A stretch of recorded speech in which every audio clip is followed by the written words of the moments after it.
Hi കൂട്ടുകാരെ, പുതിയൊരു വീഡിയോയിലേക്ക് എല്ലാവർക്കും സ്വാഗതം. അങ്ങനെ യതീന്ദ്രൻ പറയുകയാണ്, ഞാനൊരു കാര്യം പറയാം സൂര്യ, നിൻ്റെ പെങ്ങളുടെ വിവാഹ നിശ്ചയമാണ് നടക്കുന്നത്.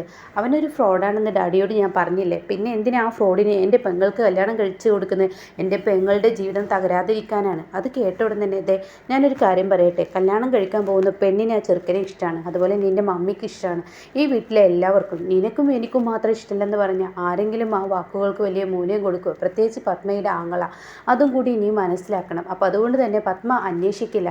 ഡാഡി, അവനെ കാണുന്നത് പോലെയല്ല, അവനൊരു ചെന്നായിയാണ്. എന്തൊക്കെ പറയുമ്പോൾ ആയിരിക്കാം, നീ അതിൽ ഇടപെടണ്ട, നിന്നോട് ഞാൻ പറഞ്ഞത് എന്താ അതങ്ങ് കേട്ടാൽ മതി. ഡാഡി, അത് നടക്കത്തില്ല. അവനെ എൻ്റെ പേദക്ക് കല്യാണം കഴിച്ച് കൊടുക്കാൻ പറ്റത്തില്ല. എടാ, നീ നിഷേധിച്ചപ്പോൾ അവൾ എന്താ നിന്നോട് പറഞ്ഞത്? അവൾ നിന്നെ ഒരുമാതിരി കളിയാക്കുകയല്ലേ ചെയ്തത്. അപ്പോൾ അതുകൊണ്ട് നീ മിണ്ടാതിരിക്കുക. നീ നിൽക്കുന്ന നന്ദിനിയെ കല്യാണം കഴിച്ചത് ഈ വീട്ടിൽ ആർക്കെങ്കിലും ഇഷ്ടപ്പെട്ടിട്ടാണോ? ഈ വീട്ടിൽ ആർക്കെങ്കിലും നന്ദിനിയെ ഇഷ്ടമുണ്ടോ? അത് നീ ആലോചിക്കുക. അപ്പോൾ ഓരോരുത്തരെയും ഇഷ്ടമാണ് വിവാഹകാര്യം എന്നുള്ളത്. ആ ഇഷ്ടത്തിൽ നീ ഇടപെടാൻ നിൽക്കണ്ട എന്നൊക്കെ ഇങ്ങനെ പറയാൻ കേട്ടോ. അങ്ങനെ ഈ സമയം എന്താണ് ഇവിടെ പറയേണ്ടതെന്ന് അറിയാതെ ആകെ പകച്ചു പോവുകയാണ് സൂര്യ.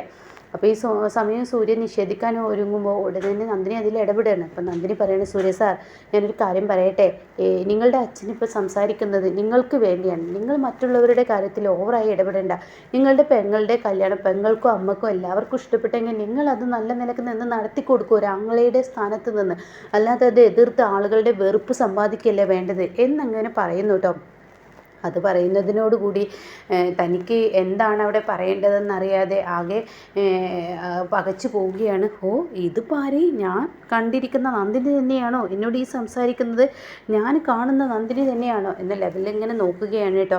എന്നിട്ട് പറയാണ്, സൂര്യ സാർ, ഇവിടെ യതീന്ദ്രൻ സാറ് വന്നിരിക്കുന്നത് ഈ വിവാഹം നല്ല രീതിയിൽ നടത്താനും സാറിൻ്റെ മദ്യപാനം ഒഴിവാക്കി നല്ല നിലയിൽ ഈ വിവാഹം നടത്തി കൊടുക്കാനും, ഒരു പെങ്ങളുടെ വിവാഹം ഒരാങ്ങളെ എന്തൊക്കെ കടമകൾ ചെയ്യണ്ടോ ആ കടമകളെല്ലാം ഇനിയിപ്പോൾ രഞ്ജിത്തിനോടുള്ള ശത്രുത മറക്കുകയായിരിക്കും നല്ലത് എന്ന് പറയുന്നുണ്ട് കേട്ടോ.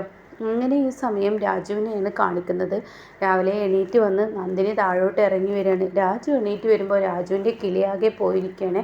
രാജു നോക്കുമ്പോൾ ഭിത്തികളിലെല്ലാം മൊത്തത്തിൽ സൂര്യയും നന്ദിനിയും വെച്ചിരിക്കുന്ന ആ ഫോട്ടോ ഉണ്ടല്ലോ, ആ ഫോട്ടോയുടെ അവിടെ രഞ്ജിത്തിൻ്റെയും വേദയുടെയും ഫോട്ടോ ഇത് ഹരിത ചെയ്തിരിക്കുകയാണ്. എന്നാൽ അതിന് തൊട്ടപ്പുറത്തായിട്ട് ഹരിതയും പത്മയും, പിന്നീട് ഹരിതയും പത്മയും ഉദയനും വന്ദനയും, പിന്നീട് തൻ്റെ ആങ്ങളെ രഞ്ജിത്തും വേദയും ഹരിതയും കൂടി, പിന്നീട് ഇന്ദ്രജയും, അങ്ങനെ ഓരോ ഭിത്തികളിലായി മൊത്തത്തിൽ ഈ ഫോട്ടോകൾ മാത്രം കേട്ടോ. അങ്ങനെ ഇത് കാണുന്നതിനോട് കൂടിയിട്ട് ഇവിടെ എന്താണ് ഈശ്വര നടക്കുന്നത്, ഇതിന് വേണ്ടിയിട്ടാണ് ഈ ഫോട്ടോ നശിപ്പിച്ചത്, ആ പെണ്ണ് കാട്ടിയത് കണ്ടില്ലേ എന്നൊക്കെ ഇങ്ങനെ പറയുമ്പോൾ നന്ദിനി ഇറങ്ങി വരുന്നു കേട്ടോ. നന്ദിനി, എന്താ രാജുവേട്ടാ എന്ന് ചോദിച്ച് താൻ ഭിത്തിയിലോട്ട് നോക്കുമ്പോൾ താൻ കാണുന്ന കാഴ്ച തൻ്റെ ഫോട്ടോയുടെ സ്ഥാനത്ത് രഞ്ജിത്തിൻ്റെയും ഈ പറയുന്ന വേദയുടെയും ഫോട്ടോ.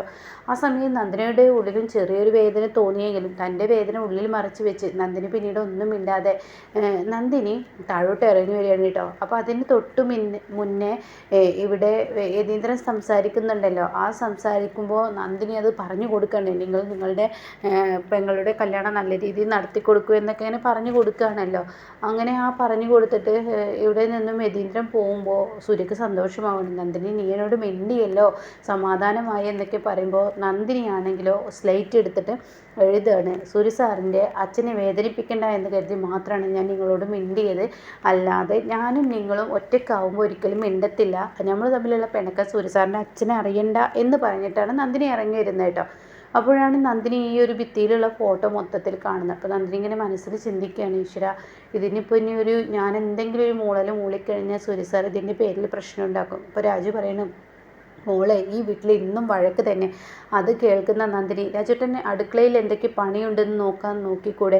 ഈ വീട്ടിൽ പലതും ഉണ്ടാവും, അത് നോക്കി രാജുവേട്ടൻ ഇങ്ങനെ കിടന്നിട്ട് ഇങ്ങനെ നട്ടം തിരിയേണ്ട, ഈ വീട്ടിൽ പലതും നടക്കും, അതൊക്കെ കണ്ടില്ലെന്ന് നടിക്കുക. അപ്പോൾ ഉടൻ തന്നെ, മോളെ, പറയാതിരിക്കാൻ വയ്യ, ആ അമേരിക്കക്കാരത്തി കൊച്ചിൻ്റെ പണിയാണ് ഈ കാട്ടിക്കൂട്ടൽ, ഇത് സൂര്യ സാറ് കണ്ടാൽ ഇന്നിവിടെ വമ്പ വഴക്കായിരിക്കും, ഇന്നലെ ഫോട്ടോഷൂട്ടിൻ്റെ പോലെ. രാജുവേട്ടൻ ഓരോന്ന് പറഞ്ഞ് സൂര്യ സാറിൻ്റെ ചെവിയിൽ കേൾക്കാൻ നിൽക്കണ്ട, ഒന്നും മിണ്ടാതിരിക്കുന്നുണ്ട് രാജേട്ടൻ അടുക്കളയിൽ ജോലി നോക്കിയെന്ന് പറയാം കേട്ടോ. അപ്പോഴാണ് യതീന്ദ്രൻ ഇറങ്ങി വരുന്നത്. യതീന്ദ്രനും ഈ ഒരു ഫോട്ടോ കാണുന്നതിനോടുകൂടി യതീന്ദ്രൻ്റെയും ഉള്ളിൽ ഭയങ്കര വിഷമം വരികയാണ് കേട്ടോ. തൻ്റെ മകൻ്റെയും നന്ദിനിയുടെയും ഫോട്ടോ മാത്രമല്ല. അങ്ങനെ പത്മ ചോദിക്കുകയാണ്, ആഹാ അടിപൊളിയായിട്ടുണ്ട് ഇല്ലേ, നമ്മുടെ ഹരിത കൊച്ചി ചെയ്തതാ, സൂപ്പറായിട്ടുണ്ട് ഇല്ലേ, ഇപ്പോഴാണ് ഈ വീടായത്. അത് കേൾക്കുന്ന യതീന്ദ്രൻ, എന്ത് വീടെന്നാ നീ പറയുന്നത്, എന്ത് വീടെന്നാ ഇവിടെ കാണുന്നത്, ഇവിടെ എന്താണ് വീട്, ഈ വീട്ടിൽ നമ്മൾ മാത്രമാണോ അംഗങ്ങൾ, നമ്മുടെ വീട്ടിൽ വേറെ ആളുകളില്ലേ, നന്ദിനിയും സൂര്യയും, നിങ്ങൾക്ക് വേറൊന്നും പറയാനില്ലേ. അത് കേൾക്കുന്നതിനോട് കൂടിയിട്ടാണ് കേട്ടോ ഹരിത അങ്ങോട്ടേക്ക് കയറി വരുന്നത്. എന്തിനാ എൻ്റെ പത്മ ഈ വീട്ടിൽ വീണ്ടും വീണ്ടും പ്രശ്നം ഉണ്ടാക്കി കൊണ്ടിരിക്കുന്നത്, ആ ഫോട്ടോയുടെ പേരിലാണ്. ഇന്നലെ സൂര്യ പ്രശ്നം ഉണ്ടാക്കി, ഇന്നിപ്പോൾ ഈ ഫോട്ടോയുടെ പേരിൽ എന്തെങ്കിലും ഉണ്ടാക്കുമെന്ന് പറയാൻ പറ്റുമോ. അപ്പോൾ അത് കേട്ടിട്ടാണ് ഹരിത വരുന്നത്. അപ്പോൾ ഹരിത വന്ന പാടെ, നിങ്ങൾ എന്നോട് പറയുന്നത് ഇവളോട് പറയും, ഇവളാവുമ്പോൾ നിങ്ങൾക്ക് കറക്റ്റ് മറുപടി പറഞ്ഞു തരും. അപ്പോൾ ഹരിത പറയണേ, അങ്കിൾ ഇത്ര വിഷമിക്കൊന്നും വേണ്ട, ആ ഫോട്ടോ ഒടിഞ്ഞു പോയി എന്നുള്ളത് സത്യം തന്നെ.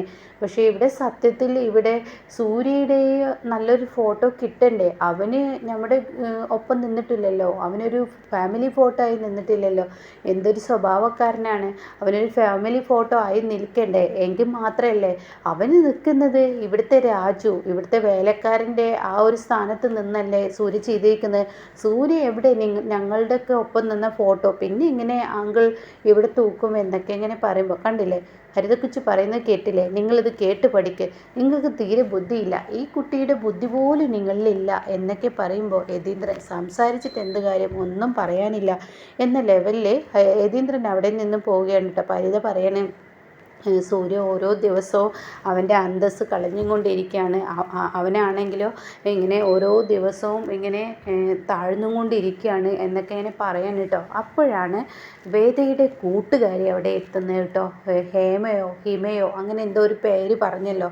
അങ്ങനെ റീമേക്കിൽ ശരിക്കും ഹേമ എന്നാണ്, ഇപ്പോൾ ഇവിടെ അതേ പേര് തന്നെയാണ്. അങ്ങനെ ആ കൂട്ടുകാരി ഇങ്ങനെ വരുന്നത് കേട്ടോ. അപ്പോൾ ഇവളിങ്ങനെ ഭിത്തി കയറി വരുമ്പോൾ തന്നെ രഞ്ജിത്തിൻ്റെയും വേദയുടെയും ഒക്കെ ഫോട്ടോ കാണുന്നുണ്ട്.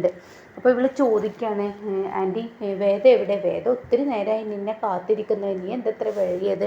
അത് അവൾക്ക് കുറച്ച് ബ്യൂട്ടി പ്രൊഡക്ഷൻ മേടിക്കാനുണ്ടായിരുന്നു, അതിന് വേണ്ടിയാണ് വൈകിയതെന്ന് പറയട്ടോ. ഈ സമയം സ്റ്റെപ്പ് ഇങ്ങനെ കയറി വരുമ്പോൾ രഞ്ജിത്ത് അവിടെ നിൽക്കുന്നുണ്ട് കേട്ടോ. ഇപ്പോൾ രഞ്ജിത്ത് ഇവളെ കണ്ടിട്ടുണ്ട്, പക്ഷേ ഇവൾ കയറി വരുന്ന ഇവൾ മുഖാമുഖമാവുമെന്ന് കാണുമ്പോൾ രഞ്ജിത്ത് ഒന്നും അറിയാത്തതുപോലെ ലാപ്പിൽ ഇങ്ങനെ താഴ്ന്നിരിക്കുകയാണ് കേട്ടോ, തല താഴ്ത്തിരിക്കുകയാണ്.